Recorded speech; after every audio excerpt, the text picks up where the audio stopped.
Right guys, 9 lucrative quests you need to do in Fort New Vegas. We're going to start this list off with Fistful Will.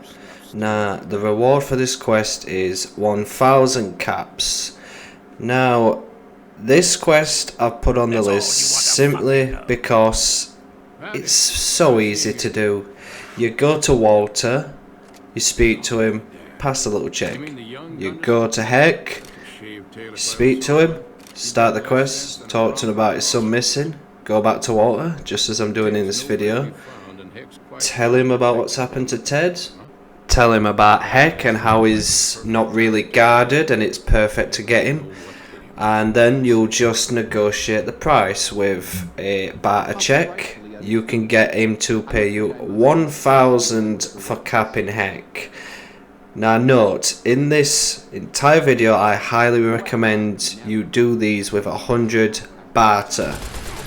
That way you can pass the checks and get the maximum rewards, which is what I do throughout this entire video. Just a little disclaimer there. But that's all you have to do in this quest. You just cap the guy off, go here, it's done. That's it. You get a little celebration and then you get the compensation. It takes 5 minutes. 5 minutes, 1000 caps. Can't go wrong, guys.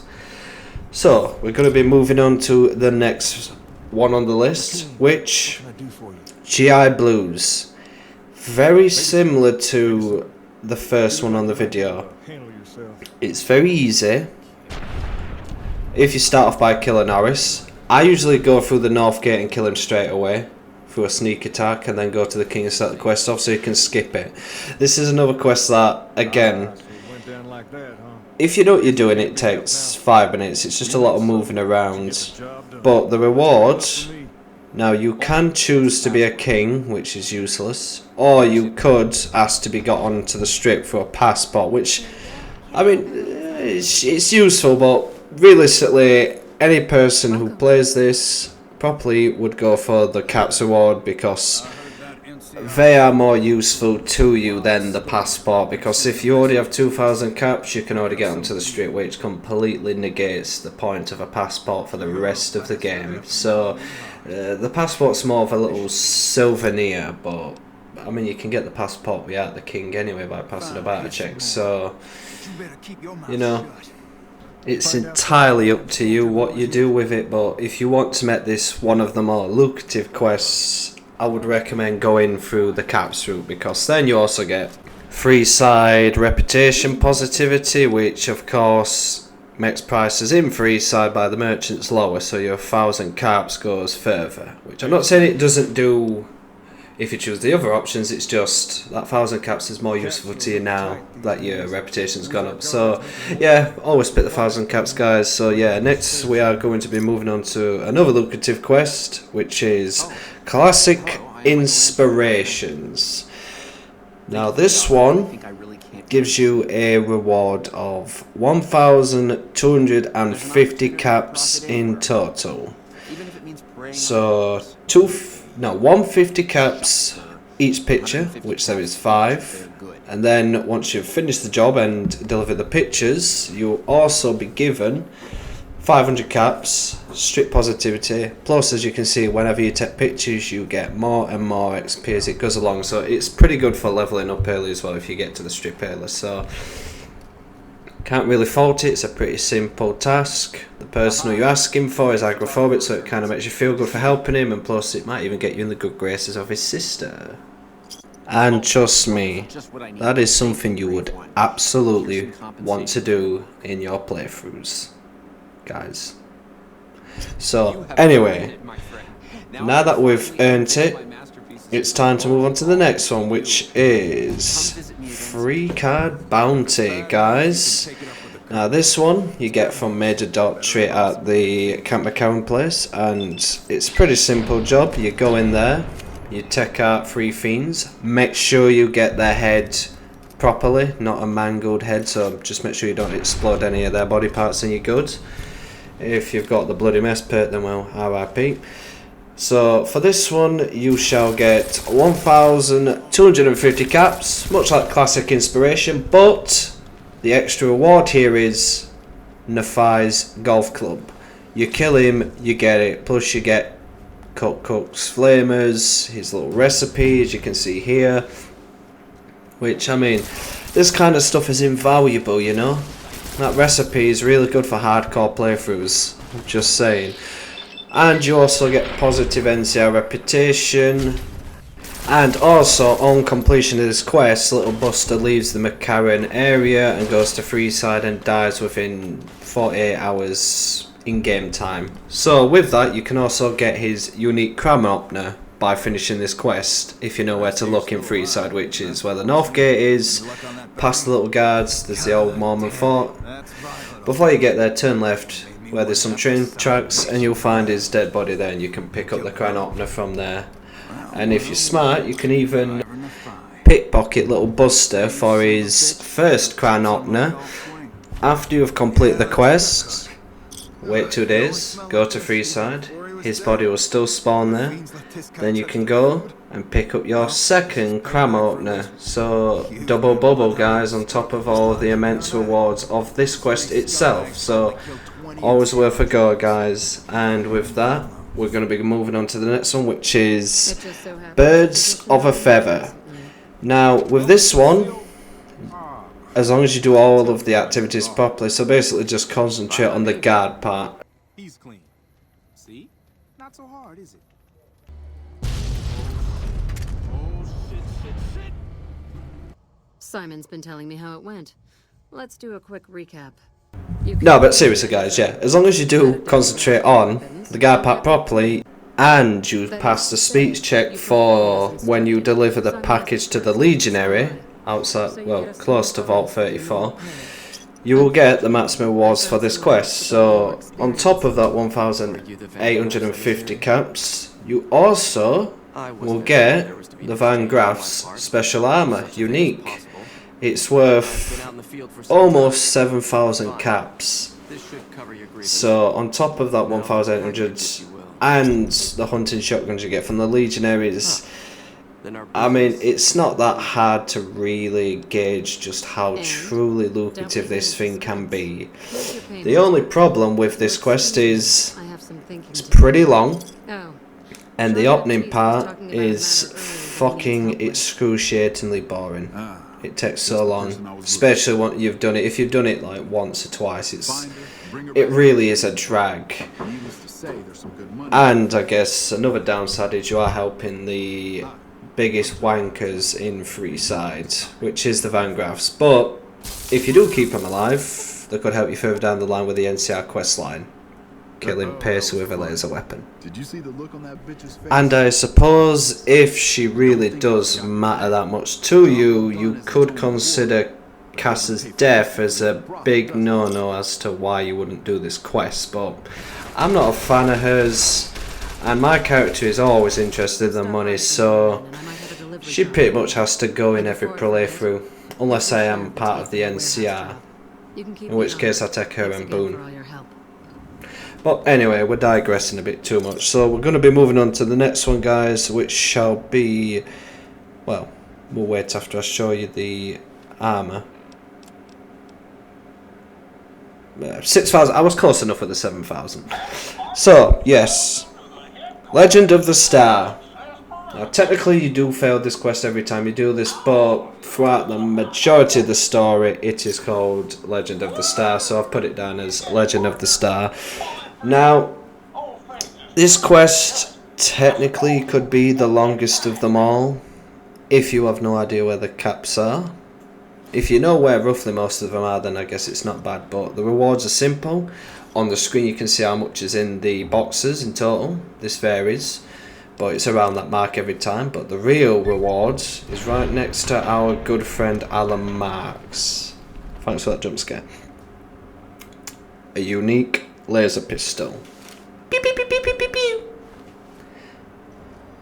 Now we're moving on to the next one, guys, which is There Stands the Grass. Now personally, this is This really isn't any of my business. one of my favourite quests in the game. Yes, yes.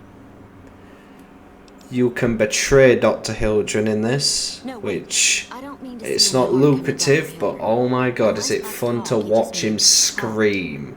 I'm But willing to feed you. anyway, If you'll find Keely, if you're in this one for the money, well then this one is, it's the second most lucrative in the entire game. You get in total 2,600 caps. That is provided you have a high enough barter to pass all of the checks. Now, the only downside to this quest, I guess for people, is it's quite a difficult quest, and I did spend a lot of the video showing off how this quest is done because it's very hard to do on your first or second playthrough. I mean, to be honest, like, this Vault 22 is by far and away the most complicated to work your way around. It took me multiple playthroughs to finally get to my feet on this one. So you've got to save Keely, that's a certainty. You also either have to have, I believe it's Arcade or Veronica, I brought them both along on this one just to make sure, or a high enough science to convince her not to destroy the data. You also have to have a high lockpick skill to actually get in to the room that has the data. I would highly recommend you have a high enough repair skill to repair the elevators out, otherwise you are going to be running down all 5 floors. And you're going to be doing this quest for hours and hours, which, I mean, if it's your first playthrough, go for it. But if you're on a 3 or 4 playthrough by now, well, I just thought I'd show you the fastest way to get through it and get all that money, guys. Which I'm assuming most of the player base are about 3 or 4 playthroughs through, and now they're looking for the finer details.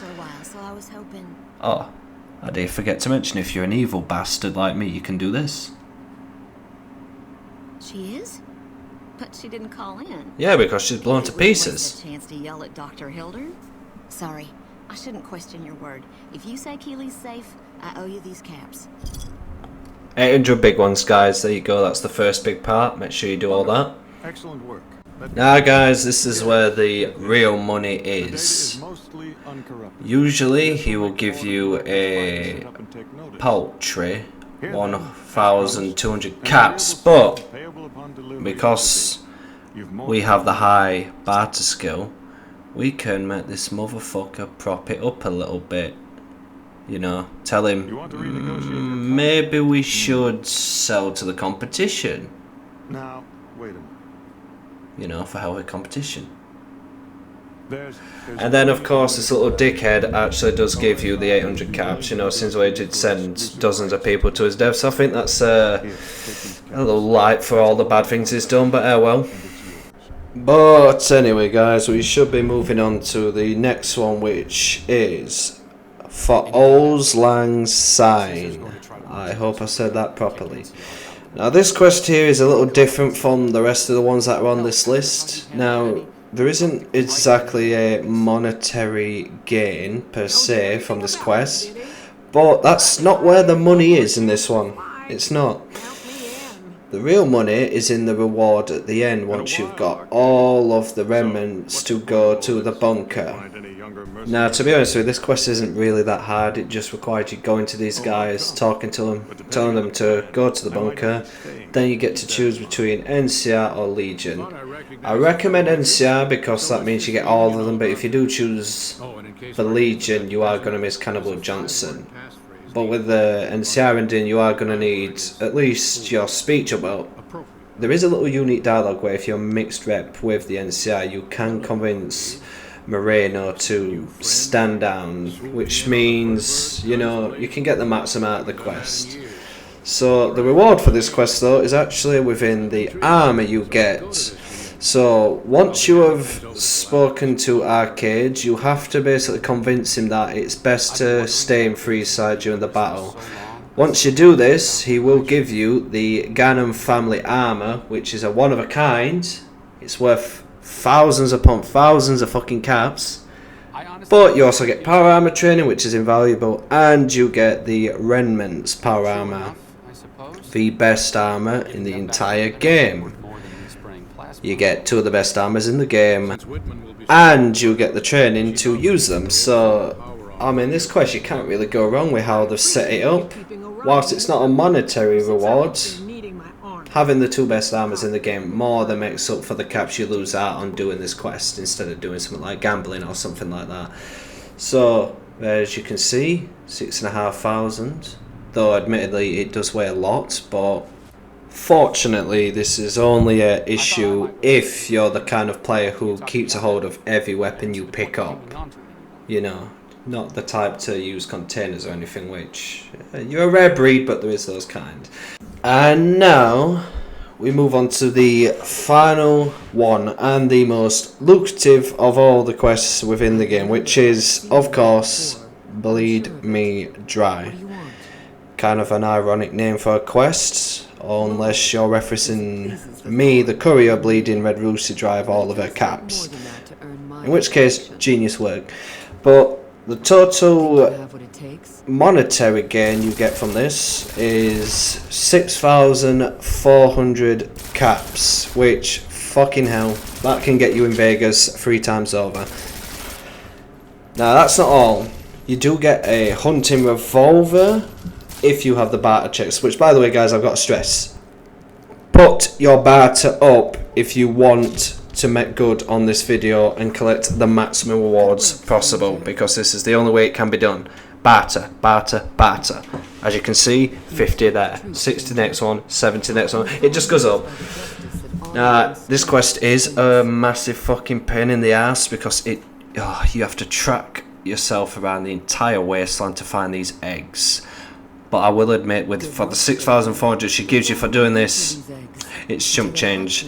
Not to mention all the little weapons that are left around the areas of the creatures that you get the eggs from, which you can also count as part of the rewards. And on top of the 6,400 caps you get the hunting revolver and the hunting rifle that you get, and the bullets. You can also get the unique hunting shotgun. I was going to say pump shotgun then, but hunting shotgun dinner bell. It's not the best shotgun in the game for me, that's the right one, but it's by far and away the second one. It looks cool and it makes a nice noise. It's also very useful when in the hands of a certain companion called Cass. A real upgrade on that shitty little caravan shotgun that she walks around with so very confidently, as if it's going to do anything with to a Deathclaw. Another beautiful thing about this quest is that you can also, if you've got the lockpick, you can go into this little blue crate that I'm about to, and as you'll see on the screen once I've picklocked it, the rewards within this thing are immense. Now, I don't know if you should count this as a reward to the quest, but I tell you, it certainly is a bonus to the quest that you get to go to this location and get all those lovely caps and Legion Arariuses, I believe you call them.